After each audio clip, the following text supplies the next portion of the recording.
you of my dreams, and as the moment passed, they floated away to swim to the sea of dreams that I have so often heard about and only just now begin to understand. And you asked me if I had just one wish, what would it be? And for today I answered to stay in this reality. Yeah, with you, the freedom of youth, huh? 'Cause in you I see many things. You thought I was just gonna be a one-night stand, but then you saw in me more. And I was surprised that you were surprised.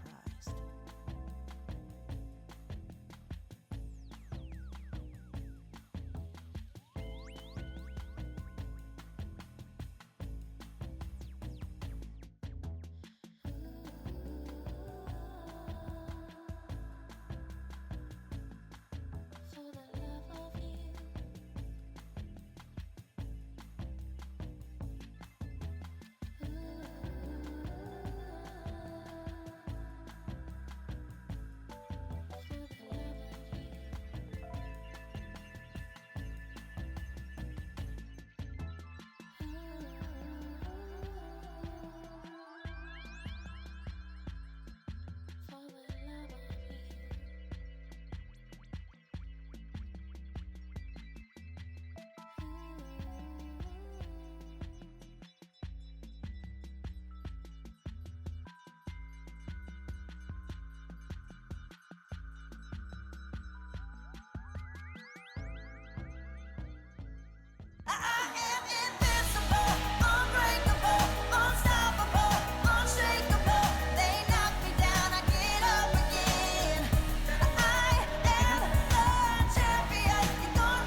On est bien assis. Bon après-midi tout le monde. On est heureux de vous voir avec nous. C'est un plaisir pour moi aujourd'hui d'animer cette conférence, malgré le fait que j'organise puis que je fais le mot d'ouverture depuis déjà quelques années. C'est pas dans ma nature, mais là, c'est un ami. Lionel, j'ai eu le plaisir de le rencontrer au début de son ère politique. Il n'était pas encore élu. Et j'ai eu le plaisir de participer à son comité un peu organisateur et de lui transmettre un peu plus de première ligne parce que tu es quand même un médecin de deuxième ligne. Solide. Et j'irais avec ça, Lionel, qu'est-ce qui t'a amené en politique? Parce qu'effectivement, là, tu connaissais la deuxième ligne, tu es un pédiatre spécialisé en neurologie, en épilepsie en plus. Grand chercheur en plus, à ce moment-là, à Sainte-Justine. Tout à fait. Pourquoi t'as été lancé en politique? Ben, l'histoire, c'est que moi, je m'occupais de jeunes qui étaient affectés par l'épilepsie et beaucoup d'entre eux avaient des problèmes de neurodéveloppement. Puis on essayait de voir comment améliorer leur devenir. Puis avec les équipes de Sainte-Justine, dans la clinique qu'on avait développée, clinique interdisciplinaire, ça j'aimerais ça revenir sur ce mot-là un peu plus tard, mais on parlait beaucoup d'intervenir le plus tôt possible. Puis ensuite, en regardant autour de moi, je me suis rendu compte que c'était un enjeu qui touchait beaucoup d'enfants, pas juste les enfants épileptiques, mais beaucoup d'enfants dans toutes les différentes cliniques de Sainte-Justine. Et on est monté, on a développé un modèle qui s'appelait Sirène, là-bas, de Centre intégré du réseau neurodéveloppement de l'enfance. Puis nous, on agissait, comme tu dis, un peu trop tard, là, quand ils arrivaient à l'époque. En plus, ça prenait un diagnostic pour être référé, puis nous, on faisait l'évaluation de diagnostic. On voulait agir encore plus tôt. Et moi, j'étais un petit chose peu connue. Moi, mon voisin direct, c'était M. Legault. Et il n'arrêtait pas de me dire... M. Legault. Oui, ben là, maintenant, il a déménagé, mais à l'époque, c'est M. Legault. Et il me disait toujours, ce que tu fais, tu devrais le déployer à travers le Québec, puis pour ça, il faut faire de la politique. J'ai essayé de le déployer sans m'impliquer, en parlant au ministère, etc. Mais c'est quand on a décidé d'aller en politique que c'était une de nos promesses phares en 2018 d'implanter un programme qui s'appelle... Ah oui, on écoute, c'est bon. On est fiers de vous autres. Et donc, finalement, tu t'es lancé en politique pour les enfants. Absolument. C'était vraiment ça, la mission que tu t'étais donnée, là. C'était mon but numéro un, puis c'est ma cause, c'est ce qui m'anime tous les jours, c'est d'améliorer le sort de nos enfants. OK. Et à travers tout ce parcours-là, moi, je t'ai invité aujourd'hui à faire cette présentation-là parce que, tu le sais, comme ami, les services sociaux, c'est quand même une partie un peu obscure. On n'en parle pas beaucoup, ou quand on en parle, c'est parce qu'on est en gestion de crise. L'itinérance, les enfants, la jeunesse, la DPJ, etc. Donc, tout cet aspect-là des différents programmes sur lesquels tu as travaillé, souvent, on te voyait dans les journaux pour la gestion de crise. Combien tu as fait de programmes quand tu étais ministre des Services sociaux? Parce que ça, je pense que si j'ai une chose que je veux que vous reteniez aujourd'hui, c'est la quantité de programmes auxquels Lionel a participé, a créé pendant tout son mandat. Tu as été là pendant 7 ans? 7 ans, oui. 7 ans. Fait que combien de programmes tu as fait? Bien, une vingtaine, ou qu'on a déployés. Il y avait des petits projets pilotes qu'on a déployés. Mais je te remercie de l'invitation. Là, je pense que juste de parler de services sociaux, c'est important au niveau de la première ligne, puis ça devrait être encore plus important. Deuxièmement aussi, je tiens à remercier les gens du ministère, les gens des différents établissements, parce que effectivement, en 2018, suite à la réorganisation, je pense que c'était un peu pas prioritaire, les services sociaux, mais beaucoup de nos PDG étaient et venaient des milieux des services sociaux, de la jeunesse, de la santé mentale, et ils nous ont aidés à mettre les choses de l'avant. Puis mon plus grand bonheur ce matin, c'est quand j'ai entendu Mme Biron parler de santé mentale et de jeunesse, parce que c'est une des choses qu'on voulait qui soit poursuivie dans Santé Québec, la priorisation des services sociaux, puis je pense que c'est en très bonne voie. Donc, des programmes jeunesse, des programmes en santé mentale, des programmes en itinérance, là, plus d'une bonne vingtaine. Bravo. Bien, Bravo, merci. parce que je ne pense pas qu'en services sociaux, il y a eu autant d'efforts qui ont été faits, mais un peu sous le radar. Fait que pour le plaisir, on va mettre à l'écran les différents programmes que tu as faits qui étaient vraiment destinés à la jeunesse, hein, parce que tu as quand même travaillé sur beaucoup de dossiers. On n'abordera pas le cannabis aujourd'hui, on va se concentrer sur les programmes où tu as vraiment eu de la valeur ajoutée et où tu contribues aujourd'hui, parce que, comme tu as dit, Geneviève Biron l'a mentionné, la santé mentale, aujourd'hui, il y a des gains importants d'accès. C'est pas gagné, là. Mais tu as fait beaucoup de choses qui contribuent aujourd'hui à être un levier pour Santé Québec pour être capable de continuer, dans le fond, le travail que tu as commencé. Fait que, veux-tu nous présenter peut-être très sommairement chacun de ces projets-là, pourquoi tu les as mis en route, puis peut-être en 2-3 lignes, là, c'est quoi exactement? Parce que plusieurs d'entre eux, moi, quand je les ai vus, je ne les connaissais pas. Parce que c'est très local. Puis là, je me permets aussi de mentionner une de tes forces, puis je l'entends, moi, je l'ai entendu de dizaines et de centaines de personnes, ça a été de travailler avec le communautaire. Hein? Parce que les services sociaux, ça demeure beaucoup au sein de la communauté. Fait que sans les organismes communautaires, tu n'aurais pas réussi probablement, n'est-ce pas? Beaucoup des projets, effectivement. Beaucoup de ces programmes-là intègrent le communautaire. Oui. Fait que, si tu veux peut-être agir tôt, bien, je pense qu'il est déjà connu, mais pour ceux qui peut-être ne le connaissent pas. Bien, ça, c'est en fait le gros changement avec Agirto, c'est que maintenant, l'intervention, puis il faut encore insister parce que puis c'est pour ça que chaque année, je fais des tournées dans les différentes régions pour voir comment les programmes se déploient localement.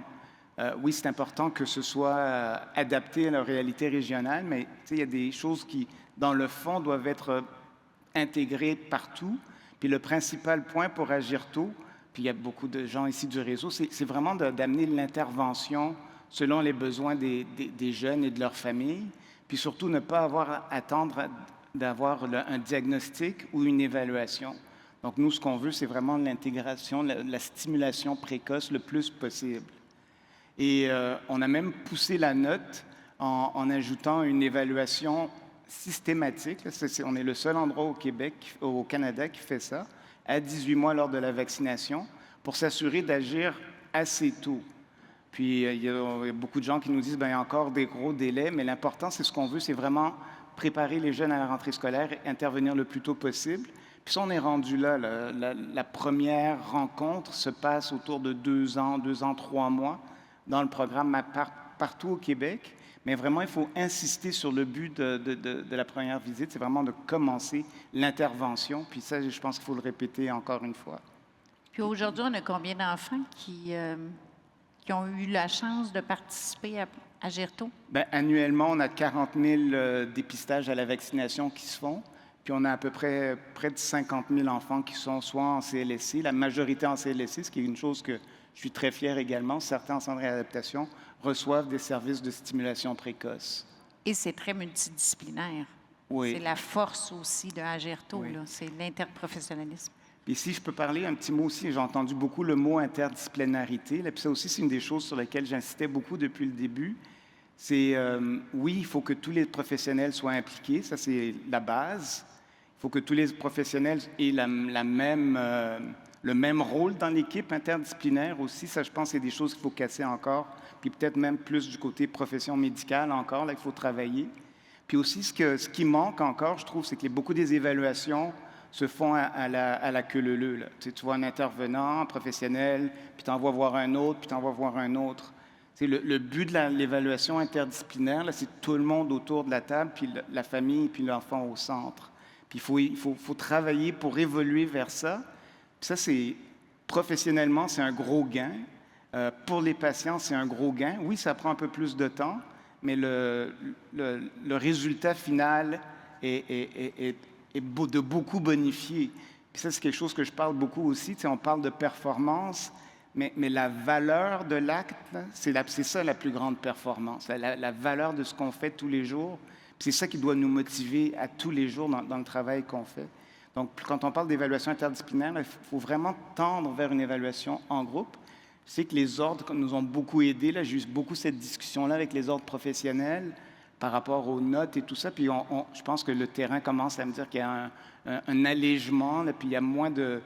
C'est plus facile de faire les rapports par la suite. Puis ça, c'est un gain important. Puis ça va nous permettre de voir plus de jeunes encore. Donc, la Gerto, c'est la stimulation précoce, l'interdisciplinarité, puis améliorer le devenir de nos jeunes, puis les préparer à rentrer à l'école.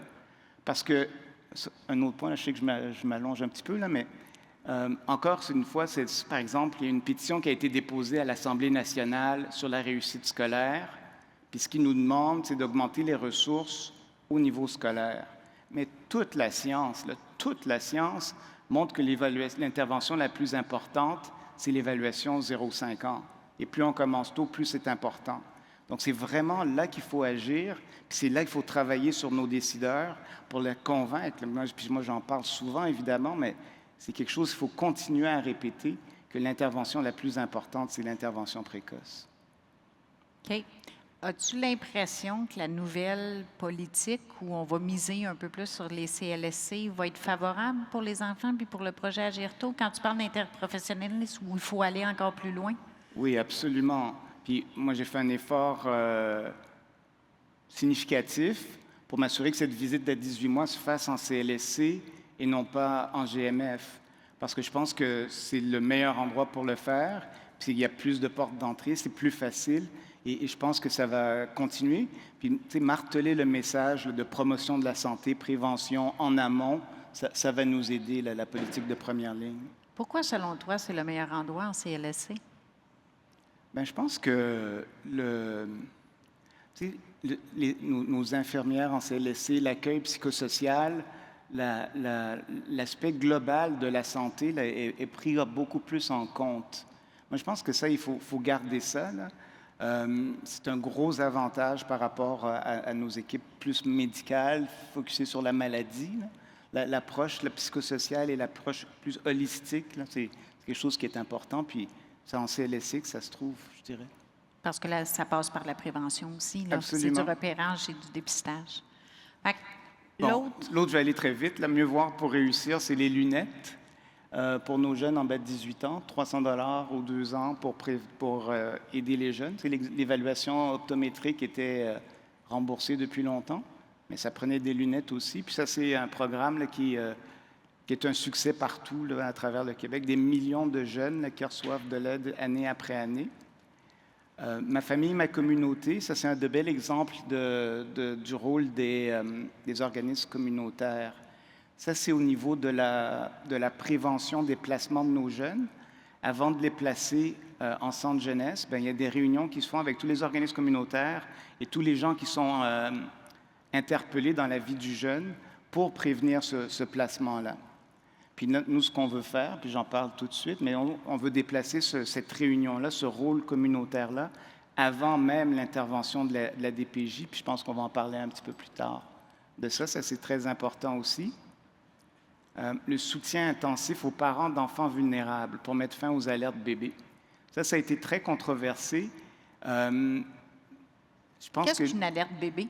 Alors ça, c'est quand un bébé naît, avant même que le processus, l'accouchement soit fini. Des fois, les gens appelaient la protection de la jeunesse pour venir prendre le bébé. Ça, c'est puis je dois dire, la première chose que j'ai fait là, dans la première année, c'est parler à tout le monde. Je pense qu'il faut parler aux gens. Puis j'étais chanceux, là, j'étais bien entouré pour ça. Mais c'est les Premières Nations qui m'en ont parlé au départ, que dans leur communauté, souvent, avant même que la mère a fini d'accoucher, qu'il y avait quelqu'un qui venait chercher le bébé. Puis ce qu'on a fait, c'est alors on a mis fin à ce processus-là de façon absolue, bien que j'entends encore des rumeurs. Là. Et ce qu'on a fait pour compenser ça, c'est soutenir les parents de façon intensive. Vous savez, j'ai jamais compris pourquoi on peut avoir une infirmière au chevet d'un enfant pour un problème respiratoire 24 heures par jour, mais pour un problème psychosocial, c'est jamais venu à l'idée de quelqu'un de donner de l'aide d'une travailleuse sociale 24 heures par jour. Mais tu sais, ça peut être tout aussi payant si ce n'est pas plus payant. Donc, il faut qu'on puisse intensifier nos interventions psychosociales, puis il faut que ce soit accepté par nos communautés, par nos gestionnaire, comme étant une intervention qui vaut la peine et qui est performante. Ça, c'était un exemple. Sortie de la DPJ également. Ça, c'est grâce au rapport Laurent. Vous savez, on avait l'image du jeune qui sort avec son sac sur les épaules, là, son sac de vidange, là, typiquement. Mais ça, on est venu mettre fin à ça en théorie. Là, c'est un programme qui existe depuis 1 an, mais on a mis en place, il y a un quart des jeunes de la DPJ qui vivent un épisode d'itinérance. On est venu mettre sur pied un programme que tous les jeunes à partir de 16 ans sont accompagnés. On les suit maintenant jusqu'à 25 ans dans le changement de la loi, mais en plus, on leur donne de l'aide pour payer leur loyer, que seulement 25 % de leurs revenus soient utilisés pour fin de payer le loyer. Et ça permet potentiellement à tous les jeunes qui veulent, là, parce qu'il y en a qui refusent, mais à tous les jeunes qui veulent de se trouver un logement et de pouvoir ne pas aller dans la rue ou dans un parc ou chez des amis ou tout ce qui peut arriver avant, à la sortie de la DPJ. Je dois dire que tout le monde est mobilisé autour de ce projet-là, les établissements, les organismes communautaires. J'ai hâte de voir les résultats des 500 premiers programmes de supplément au loyer qu'on a réservés à nos jeunes, à voir s'ils ont été bien utilisés, mais j'ai bon espoir que oui. Est-ce que c'est un projet quand même qui était provincial ou c'est comme oui, plus un oui, pilote? Oui, non, c'est provincial. C'est un vrai programme. On l'a commencé d'emblée partout. OK. Oui. Un de mes coups de cœur, c'est les aires ouvertes. Ça, c'est intéressant parce que quand je suis arrivé en 2018, c'est un projet pilote dans 3 sites qui commençait. Puis, c'était très difficile de faire démarrer le projet. Puis, comme je vous dis, l'important aussi, c'est vraiment d'échanger avec les gens qui sont sur le terrain et qui font le travail. Qu'est-ce qui était difficile? Ça commençait pas. La culture, lent, la posture. Puis ce que les gens m'ont dit, c'est au niveau du communautaire, les maisons de jeunes se disaient, mais pourquoi vous êtes en train de dédoubler ce qu'on fait déjà? Puis là, il a fallu leur expliquer les différences entre ce qu'est une aire ouverte puis ce qu'on veut qu'il se fasse versus dans une maison de jeunes. Puis même chose pour les psychiatres et les pédopsychiatres. Il a fallu leur expliquer tous les bénéfices qu'on voulait faire. Puis quand on avait discuté avec les jeunes, ce qu'ils nous avaient dit, nous, ce qu'on veut, c'est des programmes adaptés à nos besoins. C'est des programmes qui sont disponibles quand on en a besoin. Ça aussi, il faut penser dans le réseau. Là. Tu sais, les programmes sont ouverts de 9 à 4, qui étaient ouverts de 9 à 4 quand les jeunes sont à l'école, utilité limitée. Donc, on a modifié les heures, les jeunes décident des heures, les jeunes créent l'espace. Ça, c'est vraiment un gros succès. On est rendu à je dirais, 48 points de service à travers le Québec, là, des aires ouvertes.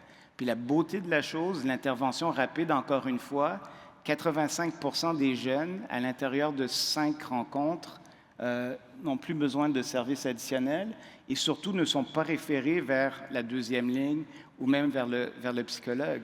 Donc, tu sais, il y a d'autres façons de travailler qui viennent aider quand on agit rapidement. Ça crée des relations entre les pairs aussi, parce que là, Ouais. c'est leur environnement, ça leur appartient. C'est au-delà de la maison des jeunes, là, mais ça devient aussi, c'est Ouais. plus personnel. Puis j'ai un témoignage là, qui est incroyable là, pour les aires ouvertes. Là. On vous montre un petit vidéo Mais pour... ça, je pense que c'est Agirto en Celui-là, premier. c'est Agirto, on doit avoir l'autre avant.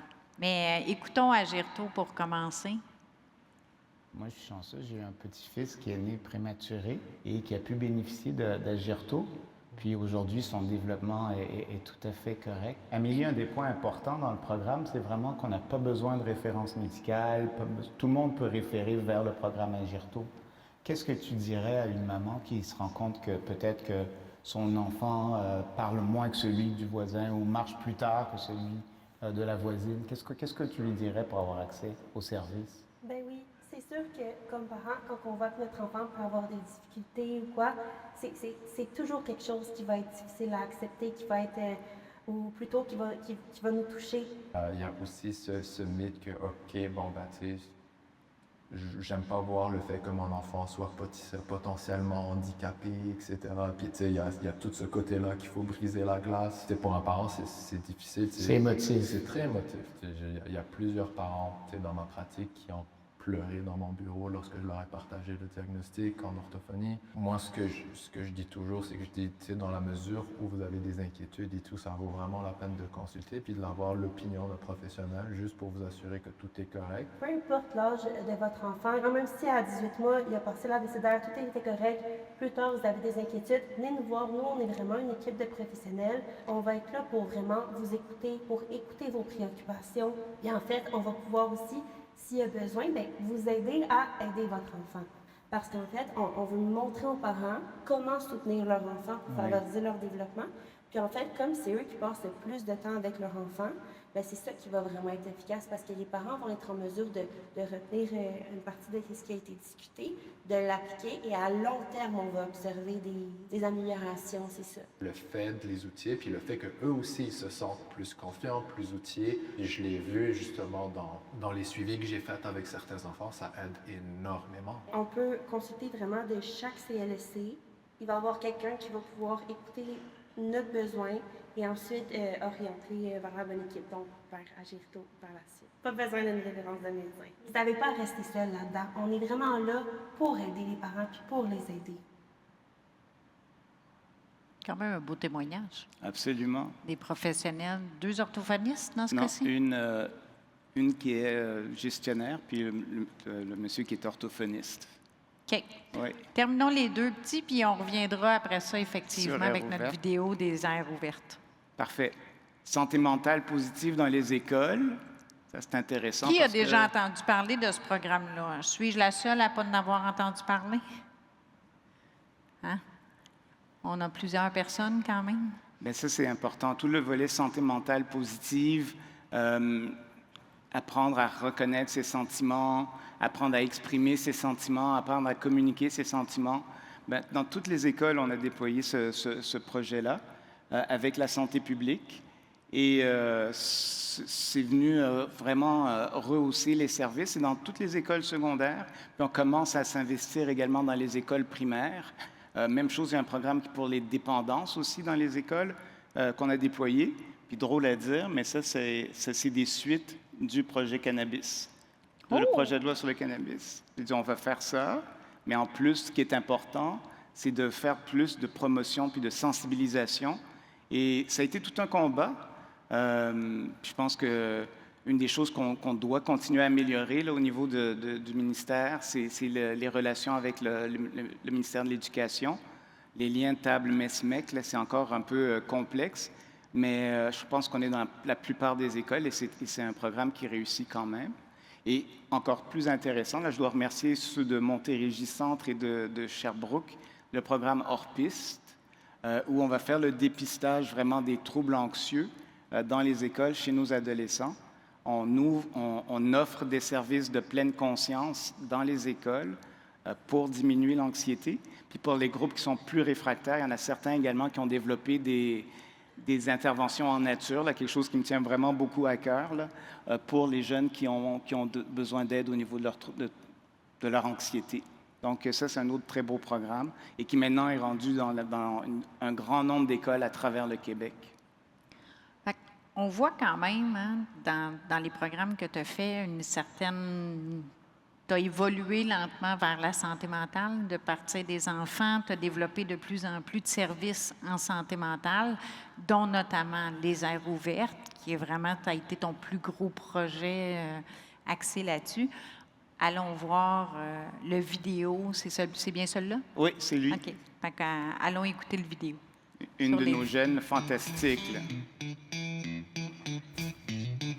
Sophie Laurence. Bonjour. On est à l'aire ouverte de Saint-Georges-de-Beauce. C'est la publication du 17 mars dernier sur ta page Facebook où non seulement tu louanges les services que tu as reçus à Air Ouverte, mais tu dis que Air Ouverte t'a sauvé la vie. En quoi la Air Ouverte t'a sauvé la vie? Mais moi, j'étais à un tournant de ma vie où j'ai pogné le 18 ans. J'étais comme laissée un peu à moi-même durant cette période-là. Puis là, j'étais comme, ça prend quelque chose. Ça prend quelqu'un qui va m'aider à comprendre ce qui se passe parce que ça marche plus. J'avais des enjeux de santé mentale en étant plus jeune aussi. En vieillissant, ça s'est pas réglé. Ça n'a pas disparu du jour au lendemain. J'avais d'autres problématiques aussi. J'ai un parcours de vie qui est différent. J'ai de la misère à m'organiser dans le temps, dans l'espace. J'ai un trouble d'apprentissage sévère. J'ai une hyperactivité aussi. J'ai un trouble anxieux. Tout ça fait en sorte que j'avais comme des prédispositions à faire comme, ben moi, à l'O-Cégep, on oublie le projet. Là, je ne pourrais jamais me rendre là. J'avais besoin que quelqu'un m'accompagne dans cette étape-là de c'est quoi avoir 18 ans, c'est quoi rentrer dans le monde des adultes, c'est quoi être mature et responsable. Puis moi, j'avais personne à ce moment-là. J'étais comme laissée à moi-même. Il y avait ma famille, mais tu sais, il y a des trucs que tu veux pas confier nécessairement à ta famille. Il y a des choses que ta famille ne peut pas t'aider, ne peuvent pas comprendre. Donc là, j'avais une rencontre avec un intervenant. J'ai parlé, puis l'intervenant m'a donné des trucs pour comme justement que tout se passe bien. Là. Fait que c'était juste un peu une tape dans le dos que j'avais besoin, une petite poussée pour dire, regarde, tu vas réussir. Là. Tu as les outils, tu es capable de le faire. Puis après, à partir de là, je me suis impliquée avec eux dans le comité de jeunes, à Rouverte à Saint-Georges. Puis là, ça m'a mené à m'impliquer au comité de jeunes national. Moi, c'est quoi exactement Air Ouverte? Vite, pour les gens qui connaissent pas, c'est quoi? Air Ouverte, c'est un nouvel organisme qui a vu le jour il y a peut-être 3 ans. Ça vient en aide aux jeunes de 12 à 25. Ça vient en aide au niveau de la santé mentale, santé physique, santé sexuelle. Ici, à Saint-Georges, on a aussi le service sur l'identité de genre. OK. Puis, on n'est pas comme dans les contraintes du système qu'on connaît actuellement. Là, mettons, CLSC, tu as tant de rencontres pour tant de temps ou tu as 1 heure par semaine, par 2 semaines, par mois pour rencontrer quelqu'un. Ici, c'est des services qui sont ponctuels. Fait que dans le fond, il n'y a pas des attentes. Tu appelles, tu peux avoir un rendez-vous dans la journée ou le lendemain. Il y a toujours des intervenants qui sont là, qui font du sans rendez-vous. Fait que tu passes en avant, ça va pas, tu peux rentrer. Il y a un intervenant qui va être disponible pour toi, que tu aies un rendez-vous, pas de rendez-vous. Tu sais, les gens, quand ils devaient rentrer ici, ils savent que c'est une aire ouverte, mais tu viens ici pourquoi? Parce qu'il y a une activité, parce que tu viens chercher de l'aide, parce que tu viens pour un groupe de soutien. Tu viens pourquoi? On le sait pas. Tandis que le cours secondaire, tu rentres dans le bureau de l'infirmière, tout le monde sait pourquoi tu vas dans le bureau de l'infirmière. Tu rentres dans le bureau de la psychologue, tout le monde sait pourquoi tu vas là. Fait qu'au final, les jeunes sont vraiment au cœur de plusieurs décisions d'Air Ouverte. Comme, mettons, nous, ici, on a des soirées gaming. On va dans des festivals qui sont proches. Nous, ici, on aime beaucoup aller au drag à Saint-Théophile. Ben, C'est cool. J'ai participé aussi au défi Beauceron. Puis là, les jeunes venaient nous voir ou des parents venaient nous voir. C'est ça qui est le fun, c'est que vu qu'on voit ça dans la communauté, des fois, c'est des parents qui viennent nous voir. Ah, ben moi, mon jeune, j'aimerais ça. Hey, je vais aller voir de quoi ça a l'air. Viens avec moi. Ça, jeune, il est comment? Mais ça, c'est hot. Je pense que c'est un service qui gagne absolument à être connu. Merci d'avoir pris le temps avec moi. Mais ça fait plaisir. Merci. Yes. Comment tu as réussi, Lionel, à mettre en place une structure? Tu sais, tout le monde l'a dit, là, c'est difficile l'accès, en santé mentale encore plus. C'est quoi le succès, effectivement, de ce programme-là où c'est accessible en tout temps? Comme elle a dit, j'appelle, j'ai un rendez-vous aujourd'hui, demain. Ça a été quoi l'élément déclencheur qui a fait en sorte que ça fonctionne? Bien, je pense que la volonté était là, mais il faut briser des habitudes qu'on a prises. C'est juste donner un téléphone à l'époque, là, donner un téléphone aux intervenantes, un cellulaire, là, ça a été toute une bataille. Puis maintenant, c'est des gens, ils prennent des rendez-vous par texto, puis je pense que ça s'étend un peu plus ailleurs, là, mais vraiment, c'est juste ça a été quelque chose de... C'est des négociations, puis revenir, puis aller, puis des allers-retours. Mais il faut y persévérer, parce que quand on me parle d'un projet comme ça, c'est un coup de cœur. C'est ça l'avantage du ministre, là. C'est qu'on peut pousser puis travailler avec les équipes du ministère qui font vraiment un travail incroyable. Mais ça, vous voyez, on est rendu à 48. Il y en a quelques-uns qui ont des unités mobiles pour aller dans les plus petites régions où c'est difficile d'avoir une installation permanente, mais on en veut plus des aires ouvertes. On en veut pour tous les jeunes à travers le Québec. Puis les aires ouvertes, c'est des organismes communautaires? Non, ça fait partie du réseau. Ça OK. fait partie du réseau, mais ils peuvent maintenant... il y a des partenariats qui sont faits, par exemple, avec les centres jeunesse-emploi. Donc, ils s'installent dans un centre jeunesse-emploi. Ils peuvent s'installer dans une maison de jeunes où ils peuvent avoir leur propre... Ils se rapprochent de leur clientèle. Exactement.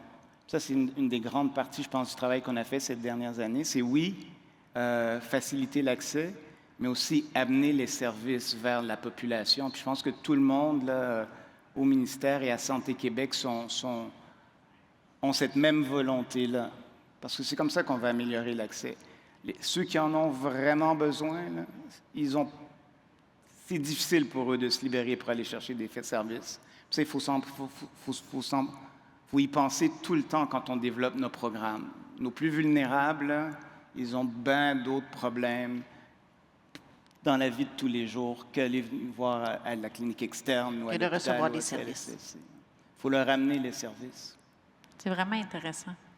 Fait que tu mets bien la table, dans le fond, sur les prochains programmes que tu as faits, parce que ce sont des programmes qui visaient justement à te rapprocher de la clientèle, fait que santé mentale numérique. Oui, et puis ça, l'équipe du CETI, je les ai vus ce matin, là, ils sont fantastiques. Ils nous ont trié les applications numériques. On a des projets là, comme Toi, moi, bébé, là, qui partaient de Sainte-Justine, maintenant qui sont déployés partout pour la santé mentale des nouveaux parents. Il y a eu une publication dans JAMA Psychiatry récemment là, qui parlait de Toi, moi, bébé, puis de l'impact sur la vie des jeunes mères. Là, c'est fantastique de voir que tout ça, ça part de chez nous. Fait que ça, c'est App Santé mentale. App Santé mentale, absolument. Exact. Absolument. On va en entendre parler demain matin. Ah, vous allez voir, c'est vraiment fantastique ce qu'ils font. Mais la bonne nouvelle, c'est qu'on va entendre parler de la suite demain matin. OK. Santé mentale en CLSC, je pense qu'on en a parlé ce matin, mais c'est quelque chose qu'on a déjà débuté. Moi, je travaillais avec Shirley Dorismont comme adjointe parlementaire, une ancienne là, du CIUS Centre-Sud. Puis on est retourné dans les CLSC. Je pense qu'avec la post-pandémie, là, il y avait une réorganisation à faire dans les services. Puis tout ce qu'on demandait vraiment, c'est d'avoir au moins un CLSC ressources pour avoir d'accès à des services, bon, on dit santé mentale, mais c'est beaucoup plus psychosociaux, on s'entend. Mais avec le guichet d'accès santé mentale, ben, on peut avoir rapidement une continuité vers les services de santé mentale. Ça, c'est quelque chose aussi qu'on a modifié quand on est arrivé. Je ne sais pas si vous vous souvenez, là, on parlait du programme québécois pour les troubles mentaux. Vous vous souvenez de ce terme-là, PQPTM? Là? Puis ça, j'avais beau en parler, je trouvais que c'était une très bonne idée, mais ça passait juste pas. Puis avec les psychiatres, avec les équipes de santé mentale, on a réfléchi à comment mieux identifier ça, ouais. Puis on est arrivé avec le fameux guichet d'accès en santé mentale. Et vraiment, là, ça nous a permis d'avoir ce qui se faisait, l'approche par étapes, mais avec un branding, là, excusez l'anglicisme, là, qui était plus acceptable, plus accepté. Puis on a eu la participation plus facile des organismes communautaires, de la communauté médicale, etc. Donc, ça nous a permis d'amener l'ouverture des services santé mentale en CLSC. Puis on continue à faire cette progression-là. J'ai vu le MRI, puis les gens de la santé mentale, mais le PRISM, ça aussi, c'est un programme qui existait à petite échelle au Centre-Sud, qu'on a déployé à plus grande échelle. Qu'est-ce que ça veut dire, PRISM? Programme de réadaptation et itinérance santé mentale, réaffiliation et itinérance santé mentale. C'est pour, puis ça je dois remercier les médecins psychiatres là, qui ont fait ce virage communautaire. On a entendu un gériatre là, ce matin avec la gériatrie sociale, mais je pense que justement, les équipes peuvent en faire beaucoup plus. La pédiatrie sociale serait quelque chose de super intéressant dans les écoles. Il y a plein de choses à faire. Mais alors ça, c'est les psychiatres qui vont offrir les services dans les refuges où la clientèle est, avec une évaluation sur 8 à 12 semaines avec l'équipe de santé mentale. Puis ensuite, nous, ce qu'on est venu aider au niveau gouvernemental, c'est s'assurer que tous ceux qui quittent ce programme-là puissent avoir accès à un logement subventionné pour une période de au moins 1 an, mais sur le temps nécessaire. Puis là, vous voyez, on est passé de 4 prismes, tous à Montréal. On est rendu déjà à près d'une douzaine, puis on veut continuer à déployer le programme, qui est un grand succès. Puis on aimerait faire la même chose également pour ceux qui ont des problèmes de toxicomanie. Donc, chaque année, on est capable de retirer 250 à 300 personnes avec un problème de santé mentale de nos rues, puis s'assurer qu'ils sont en logement, puis qu'ils ont un suivi, avec des résultats qui sont vraiment très, très impressionnants. Là. Au niveau de la maladie mentale, 80 à 90 sont contrôlés. Et encore plus, et autant au niveau des problèmes d'itinérance, la majorité sont capables de demeurer en logement sur une période de 3 ans. Donc, ça aussi, c'est un petit programme, mais qui, avec l'aide du gouvernement, peut se déployer partout. C'est ça qu'il faut qu'on continue à faire. Je t'entends parler, puis même si tu n'es plus ministre, tu es encore très, très impliqué dans continuer à déployer tous les programmes, puis à mettre de la pression encore sur le réseau pour que ça se poursuive. Mais on y travaille, tu sais, puis c'est important, puis c'est pour ça que tout le monde ici est tellement important. Ça me fait plaisir de vous parler parce que il faut que les choses que l'on déploie, puis chaque année, il y a des prix. Je sais que vous allez donner des prix ce soir, là. Oui. Puis moi, j'ai toujours été impressionné par les prix du réseau de la santé, là, combien allaient aux services sociaux, puis combien de ces prix-là, j'avais jamais entendu parler avant. Donc, tu sais, c'est bon de remettre une reconnaissance à un projet qui se développe dans une région par un groupe très motivé, mais le plus beau cadeau qu'on peut leur faire, c'est de déployer ça partout dans le reste du Québec. Fait que c'est là que je me sens mal de dire qu'on n'a pas de prix services sociaux. Il va falloir en faire un l'année prochaine. Pour l'an prochain, absolument. Super. Hospitalisation à domicile. Ça, on en a quand même plus entendu parler parce que ça ne s'adresse pas juste aux jeunes quand même. C'est vraiment de façon plus générale. Mais là, on parle un peu plus santé mentale. Santé mentale, exactement. Puis ça aussi, ça a été un grand succès. Là, on avait décidé de le déployer dans le cadre de l'Institut de la pertinence des activités médicales dans 4 établissements. Puis on est rendu à une douzaine d'hospitalisations à domicile en santé mentale. Puis là, moi, mon coup de chapeau, c'est aux gens de la Gaspésie. Là. Je ne sais pas s'il y en a qui sont descendus ici aujourd'hui, mais eux, ils ont réussi à déployer ça en région éloignée. Puis un des plus grands défis de notre réseau, là, qu'on en a parlé ce matin également, c'est la distance. Puis ils se sont servis de toutes leurs équipes pour le faire, là. Les équipes de proximité avec la télémédecine. Puis ils ont réussi à déployer l'hospitalisation à domicile en santé mentale. Puis ça, c'est vraiment un des beaux coups là, que j'ai vu dans le réseau. Les équipes d'accompagnement bref en communauté, ça, c'est venu d'une histoire qui m'avait touché particulièrement. Là, un décès d'une jeune fille là, entre l'urgence et puis l'évaluation psychiatrique, là, ou l'évaluation par l'équipe de santé mentale qui devait se faire en CLSC quelques semaines ou quelques jours après. Puis une des choses qu'on a décidé, c'est vraiment il faut s'assurer qu'il y ait une continuité de service. Puis je suis très content que les équipes des urgences psychiatriques aient accepté de prendre ce défi-là, de s'assurer que plus personne ne tombe entre 2 chaises. Donc, les équipes ABC, ce qu'elles font, c'est qu'elles s'assurent de porter le dossier de façon personnalisée jusqu'au transfert à l'équipe qui va prendre en charge. Surtout que plusieurs Fait que c'est pas envoyé par fax. Non. mais c'est vraiment un transfert personnalisé, puis ça, c'est également une grande avancée, je vous dirais, dans le réseau. Puis ça aussi, c'est déployé dans la plupart des établissements, même si c'était initialement un projet de l'Institut de la pertinence. Unité d'intervention brève. C'est la même chose. C'est un des problématiques qu'on avait au niveau de la santé mentale, surtout chez nos aînés. C'est une fois qu'ils rentrent en hospitalisation au niveau psychiatrique, on prend les délais les durées de séjour sont extrêmement longues. Là, on parle de 40 jours et plus. Donc, on a développé des sections pour la psychiatrie où on fait des interventions plus intensives, mais d'une durée de quelques jours, 2-3 jours, et le retour à la maison par les équipes ABC. Et ça aussi, c'est un grand succès qui diminue beaucoup nos durées de séjour à l'hôpital. Intéressant. Ensuite... Les patrouilles mixtes. Oh, Qu'est-ce que les patrouilles mixtes? Ben ça, c'est quand on... Alors, Emery, c'en était une. Il y en avait quelques-unes à Attends, Sherbrooke. Emery, Ouh! équipe. Ouh, mix, non, je ne suis pas sûr. Il faudrait demander au SPVM, je ne sais pas s'il y en a qui sont ici. Ah, que veut dire Emery? Équipe mobile de référence. Intervention. Merci. Merci. Et l'équipe ESUP, qui est d'intervention psychosociale, l'unité psychosociale. Oui. Donc ça, c'est des équipes où il y a un agent du SPVM ou de la Sûreté et qu'on les matche avec un intervenant psychosocial. Et eux, ils viennent en aide aux personnes qui sont soit en situation d'itinérance, soit aux personnes en situation d'agitation, etc. Et ça encore, il y avait très peu d'équipes. Maintenant, on a 72 patrouilles mixtes à travers le Québec. Et partout, on les a implantées. Évidemment, dans le contexte d'itinérance, ça a été particulièrement utile. Mais partout où ça a été implanté, c'est vraiment un grand succès. Puis on veut continuer à déployer le programme de patrouilles mixtes. C'était un des programmes que Fadi Daguerre est venu nous présenter l'année dernière.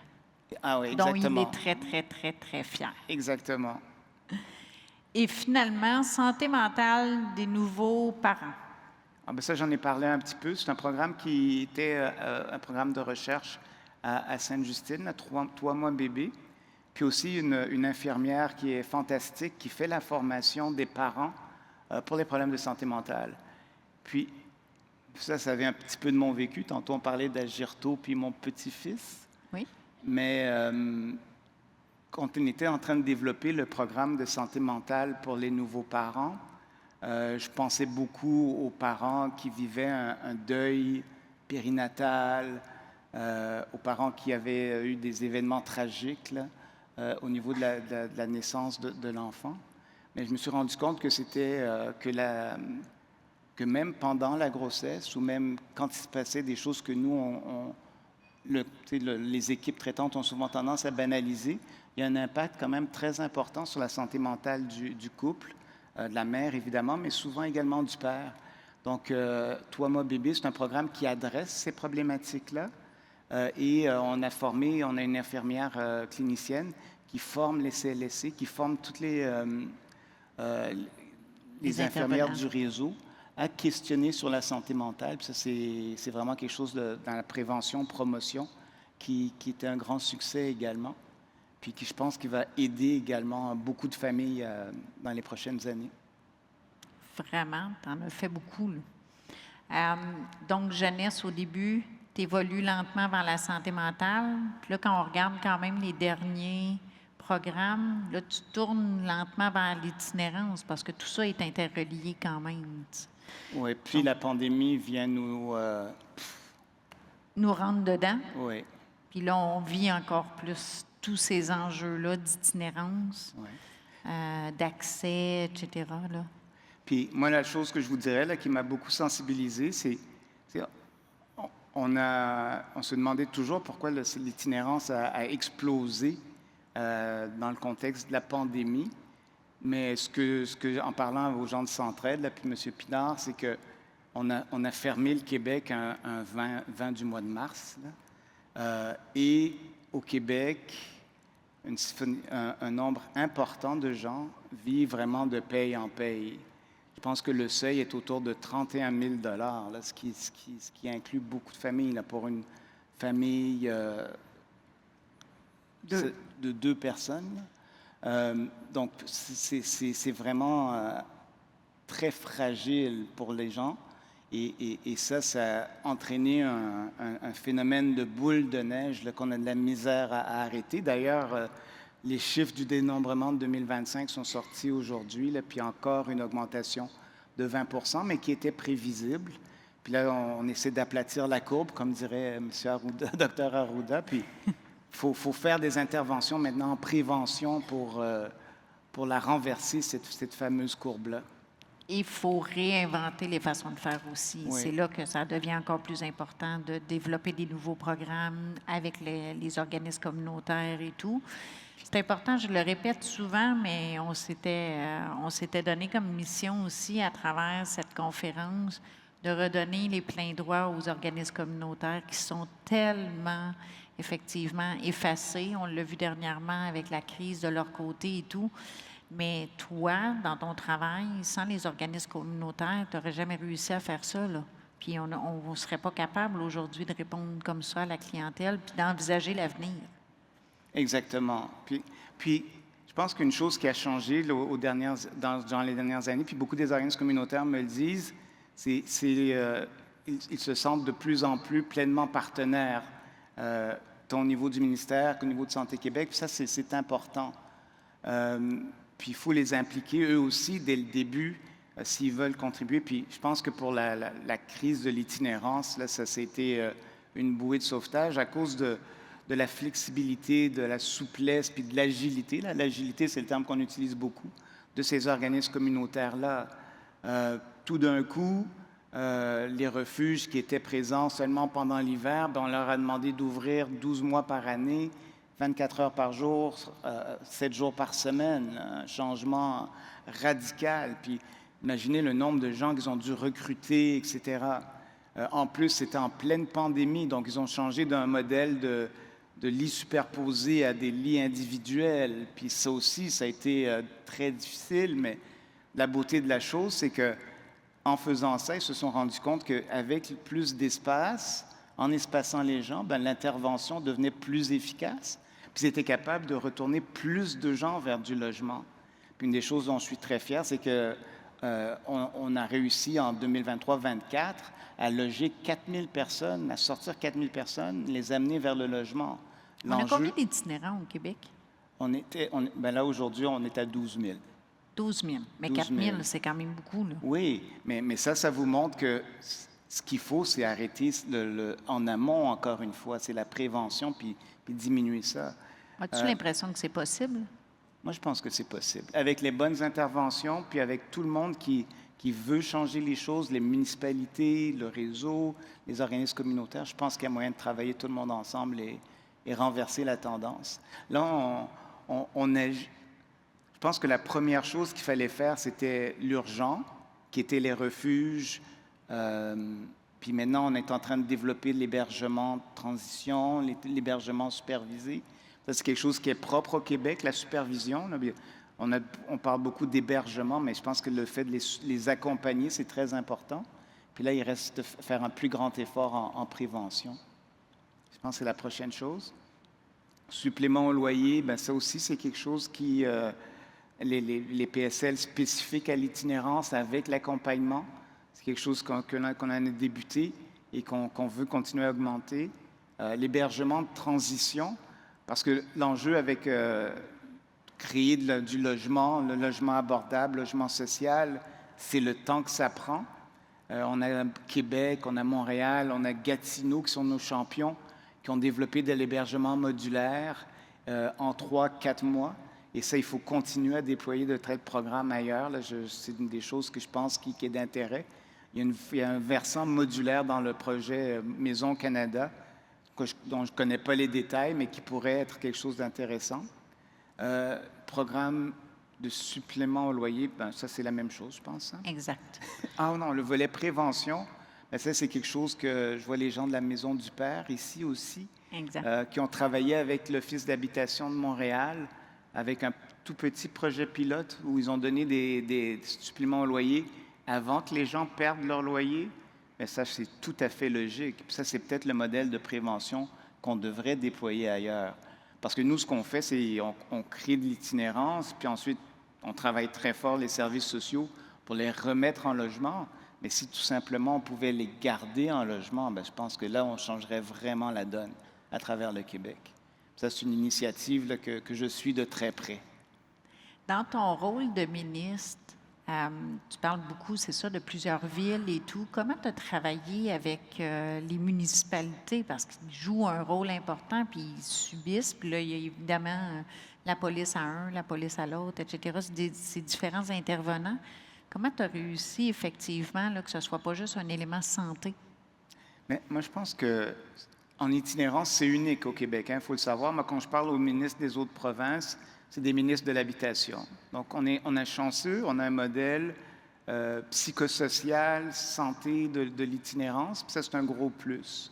Mais maintenant, ce qu'il faut, c'est se dire que personne peut tout corriger tout seul. Que ce soit une municipalité, un organisme, le ministère. C'est vraiment un travail d'équipe. C'est là-dessus qu'il faut insister. Je pense qu'à force de le répéter, on a réussi à modifier ceci. Puis je pense que quand on regarde les régions où les choses, où on est capable de mettre plus de monde en logement, on se rend compte que c'est les régions où les tables régionales d'itinérance fonctionnent le mieux. Puis là, ici, mon exemple chouchou, là, c'est celui de la capitale nationale, là, qui ont vraiment tout le monde autour de la table. À chaque rencontre, la police est là, des gens haut placés du CIUS, des gens haut placés de la ville qui peuvent prendre des décisions. Ça, c'est le modèle qu'il faut amener partout. Puis c'est la beauté d'avoir Santé Québec maintenant, là, dont le rôle va être vraiment précisément de continuer à déployer le meilleur de partout à travers le Québec, tout en respectant les différences régionales, ça c'est certain. Mais il y a un fonds qu'il faut déployer partout. Puis je pense que c'était la job que j'avais comme ministre, comme j'avais une vision globale des choses. Ça a été quoi ton plus grand défi à travers tous les services sociaux? Ça a été quoi? Qu'est-ce qui t'a le plus choqué peut-être quand tu es arrivé? Puis après ça, quel a été un peu ton plus grand défi? Bien, je pense que c'était de sensibiliser les gens à l'importance justement des problèmes psychosociaux. Je pense que tout le monde en était conscient, mais le volet santé physique met tellement de pression sur le système et on a fait un rattrapage. Oui, il y a le volet financier, ça c'est sûr, puis on a fait un rattrapage, mais la pandémie a réinjecté beaucoup d'argent dans le volet santé physique, puis c'est important aussi. Mais c'est de sensibiliser les gens et de se dire qu'en prévention, en amont, on va sauver un paquet de problèmes de santé physique aussi. Problème psychosocial, ça commence par un problème psychosocial, ensuite ça se transforme. Et ça, je pense qu'on est en train de vivre ce changement-là. La politique de première ligne, c'est dans ce sens-là. Prévention, promotion de la santé. J'entendais les gens qui parlaient de bonnes, saines habitudes de vie. Donc, tout ça, là, ça vient ensemble. Mais comme tu dis, quand tu es vulnérable, quand tu es très vulnérable, c'est pas ta priorité. Exactement. Puis je dirais que l'autre défi, c'est sensibiliser les gens à amener les services vers la population. Quand on développe un nouveau service, ceux qui vont en bénéficier le plus, là, naturellement, c'est les gens qui sont les plus éduqués. Naturellement. Ils sont informés, ils lisent tout, ils voient tout. Donc, nous, notre travail, c'est de s'assurer que ceux qui en ont plus besoin ou qui sont moins informés peuvent en bénéficier aussi. Et ça, c'est une autre étape. Encore une fois, il y avait beaucoup de... J'appelle, si pas de réponse, après 3, je ferme le dossier. Mais on ne peut plus faire ça. Dans certaines populations, là, faut envoyer quelqu'un voir ce qui se passe à la maison. Encore une fois, la téléconsultation, c'est quelque chose de positif. Ça permet de voir l'environnement dans lequel la personne dont on prend soin vit. Donc, il y a des moyens d'aller vers les gens encore plus importants, les milieux de vie, l'école, la garderie, tout ça. Donc, tu sais, on sent ce virage-là, on sent cette sensibilité-là. Maintenant, la porte est un petit peu ouverte, là. Ouvrons-la tout grand, tous ensemble.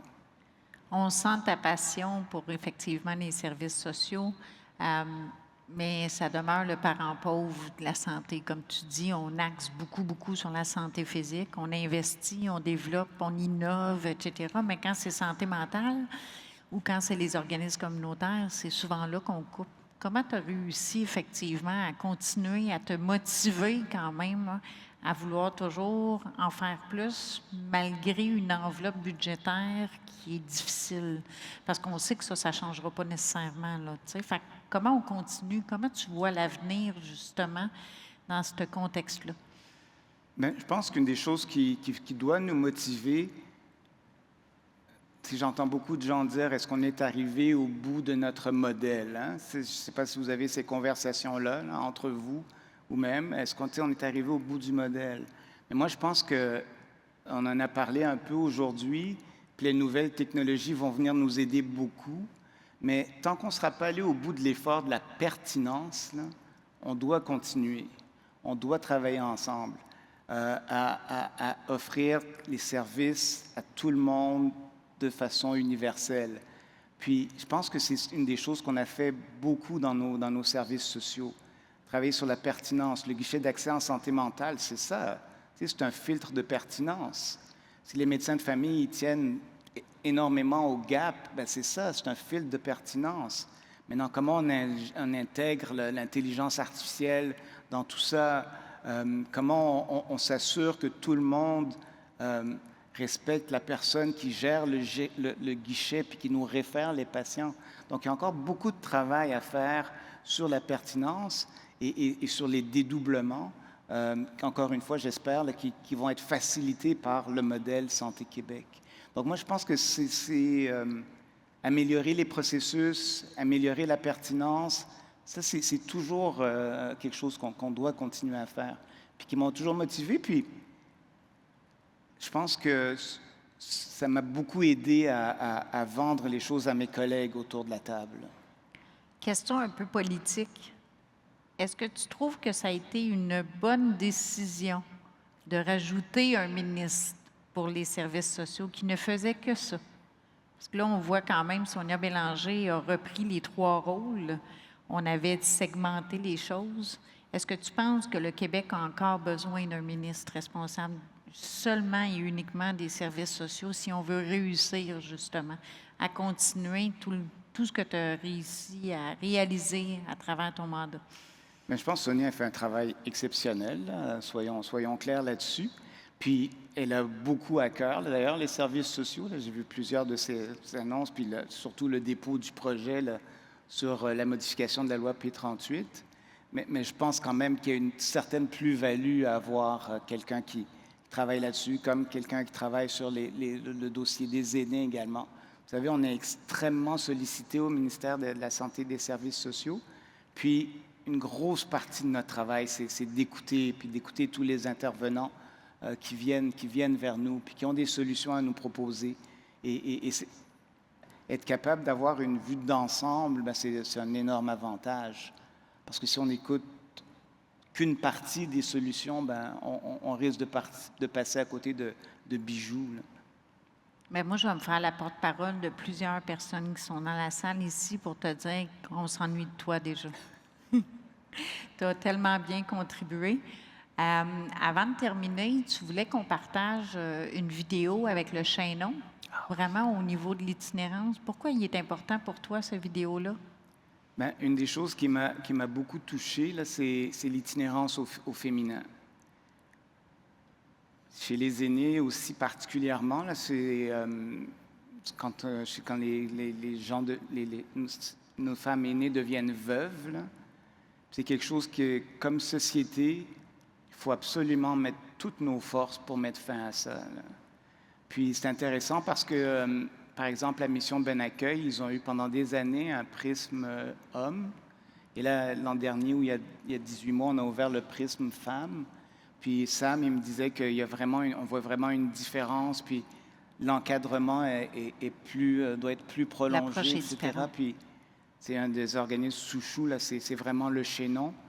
On est allé faire une visite au chaînon, on a pris cette vidéo, puis moi, je pense que comme société, l'itinérance chez les femmes, c'est quelque chose qu'il faut absolument mettre fin, et particulièrement chez les aînés également. Puis on est capable, encore une fois, avec la prévention.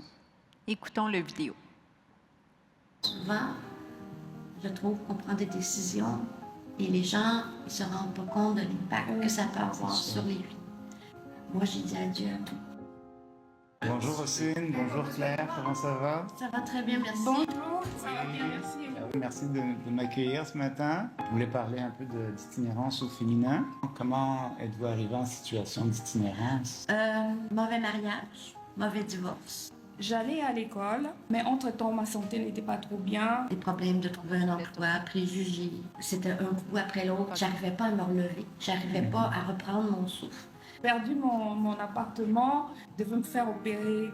C'était assez sérieux. Moi, j'étais en haut de la pyramide. J'avais réalisé ce que je voulais faire. Et j'ai descendu. Je me suis retrouvée sans moyens. Donc voilà. On ne sait pas trop comment on va réagir, comment la famille va réagir. Moi, j'ai été rabaissée, dénigrée, beaucoup de violence psychologique. Le mari était aussi un peu violent et tout ce que tu veux. Là. J'étais dans un milieu complètement qui ne me ressemblait pas. Là. Je me disais, wow, je suis en enfer. Je trouve que l'itinérance a à faire aussi avec la santé mentale. Parce qu'on a affaire à des préjugés. Je faisais une terrible crise d'anxiété. J'ai des gens qui pensent qu'on va en psychiatrie, on est tous fous. Moi, j'ai trouvé ça très traumatisant. Comment le chaînon vous a aidé à vous refaire, à remonter la pente? Au chaînon, j'ai pu déposer mes bagages et dire ouf, et dire bon, ben ok, on serait en ligne où? On fait quoi maintenant? Les étoiles se sont bien alignées, si je peux dire. Le seul regret que j'ai, c'est de ne pas avoir rencontré le chaînon avant. C'est quoi la différence par rapport à ici? C'est l'entraide, c'est l'écoute, c'est le respect de l'être humain, de notre vécu. On raconte le fait comme ça, de façon anodine, c'est pas grave. C'est l'accumulation, la perte d'estime, la perte de confiance. Il y a des enfants en plus dans le décor. On devient le Iron Man au féminin. Alors, on développe une carapace et puis on se protège. Bravo pour le chaînon. Puis, moi, une des choses que je suis fier, c'est tous les projets d'itinérance pour les refuges ou les maisons d'hébergement pour les femmes en situation d'itinérance qui nous ont été proposés. Ben, on les a tous acceptés, mais il en faut plus et surtout, il faut faire de la prévention. Le message, là, c'est ça. Fermons le robinet en amont, puis on va trouver des solutions à cette crise de l'itinérance qui dure depuis 2020. Fait que j'ai l'impression, sur le mot de la fin, j'ai l'impression que le Lionel d'il y a 7 ans qui s'est engagé pour la jeunesse a beaucoup évolué. Aujourd'hui, c'est comment tu définirais ta passion? Au début, c'était les enfants. Aujourd'hui, est-ce que c'est encore ça ton objectif? Tu reviens à la CAQ, tu appuies aujourd'hui ce désir de revenir. C'est quoi qui te motive encore? Tu vas où? Je pense que mes intérêts sont beaucoup élargis, puis en voyant tout ce qu'il y a comme besoin. C'est sûr qu'à Sainte-Justine, dans mon laboratoire, puis ma clinique super spécialisée d'épilepsie réfractaire, là, je voyais par une petite fenêtre, là, mais maintenant, tout ce qui est vulnérabilité, je pense que dans la formation de nos médecins, de tous nos professionnels de la santé, là, il faut faire une plus grande place à la réalité d'aujourd'hui, là, qui est les personnes vulnérables, que ce soit la santé mentale, l'itinérance, les jeunes avec la protection de la jeunesse, là, avec les signalements, 140 000 signalements par année. Il faut vraiment faire une place à la formation. Puis, une des choses aussi, c'est il faut travailler également au niveau de l'éducation parce que on entend souvent, on reçoit des jeunes, mais ils ne sont pas prêts à jouer leur rôle. Mais c'est quand même particulier comme commentaire. Est-ce qu'il faut prolonger la formation? Est-ce qu'il faut mettre des stages? Mais il y a des choses qu'il faut faire parce qu'on ne peut pas dire, on arrive, puis ensuite on se forme. Il faut vraiment améliorer la formation par rapport à ces populations vulnérables. Puis moi, c'est ça que j'aimerais faire dans le dernier droit de ma carrière. C'est quoi le dernier projet que tu aimerais réaliser?